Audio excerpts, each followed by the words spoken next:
back to the Daily Poem here on the Close Reads Podcast Network. I'm David Kern. Today's poem is by J.R.R. Tolkien, who lived from 1892 to 1973. You probably know him as the author of The Hobbit, The Lord of the Rings, The Silmarillion, and other similar tales. But within those fantasy novels, there are many poems. And today I'm going to read one of those poems, 3 different versions of that poem, actually.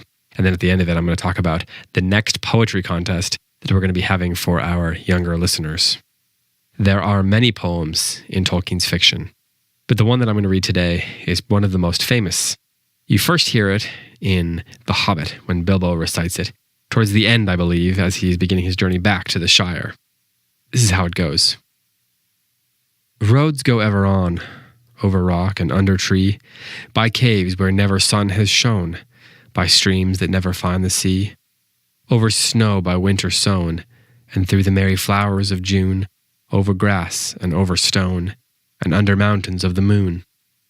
Roads go ever, ever on, under cloud and under star, yet feet that wandering have gone, turn at last to home afar. Eyes that fire and sword have seen, and horror in the halls of stone, look at last on meadows green, and trees and hills they long have known. That same poem shows up a couple of times in The Lord of the Rings, actually a trio of times. It shows up 3 times. This is how it goes when Bilbo sings it when he leaves the Shire to set off for Rivendell. It's a shorter version.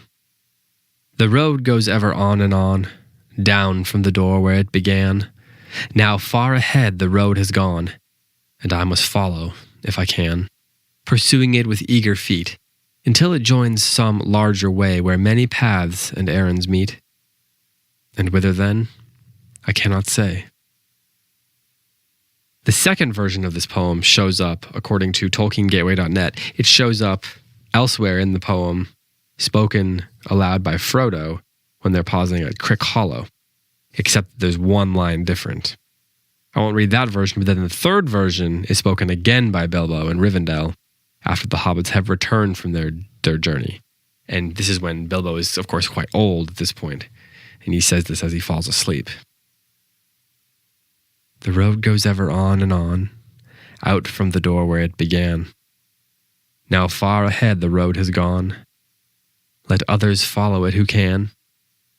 Let them a journey new begin, but I at last with weary feet will turn towards the lighted inn, my evening rest and sleep to meet. There are 2 things I love about what Tolkien's doing here. One is that these poems certainly capture the world that he's creating. They're akin with the world. They're one with the world. They're a part of that world. You really get a sense of the world through the verse, through the rhythms and meters itself. It captures the mysteries and the imagination and all the things that play in Tolkien's creation of that world, and the language is so perfectly suited for it. But also I love the way the poem evolves, and I love that is so true to the way many poets work.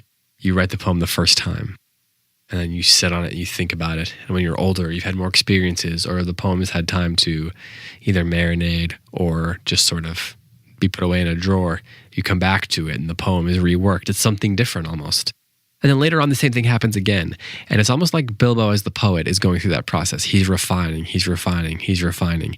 He is thinking through what he wants the poem to be and how he feels the poem ought to be expressed, and all the different things that a poet's constantly thinking about. He's refining the language and the form at the same time. He's offering new images, and one image is suggesting another image in a different way. I love how that all works itself out, and that Tolkien kind of allows that to happen. He doesn't get too wed to the original version. He understands the way the creative arts, especially poetry, often evolve and change as we kind of let them breathe. So that brings me to our next competition for our younger listeners. We are going to do another poetry recitation competition. What we want you to do is memorize at least 8 lines, at least a single 8-line poem from one of the works of Tolkien. You can go longer, but you can't go shorter. It's going to be at least 8 lines of poetry written by J.R.R. Tolkien and found in one of his works. On February 14th, which of course is Valentine's Day, and the reason we chose that is just random. There's no reason. On February 14th, we are going to choose a winner. So what we want you to do is memorize those 8 lines or more and record a video of you reciting that poem, or have your parents do it, or however you want to go about it. Post it on Instagram or on Facebook with the hashtag daily poem. So that's hashtag daily poem, not the daily poem, hashtag daily poem. Post that on social media. We're going to gather all those and we're going to choose a couple winners. We'll choose different winners from each of the different age groups, and the winners will be entered in to win a special prize. And again, we'll give you more information on that prize later. It's going to be something of a surprise. But again, it's hashtag daily poem. Post that on social media, on Facebook, Twitter, Instagram, and we will choose a winner from various age groups, probably 2 or 3 winners, depending on how many submissions there are. If you already won in the past, you can feel free to enter, but the odds are stacked against you. I'll just put it that way. So you're going to have to do an amazing job.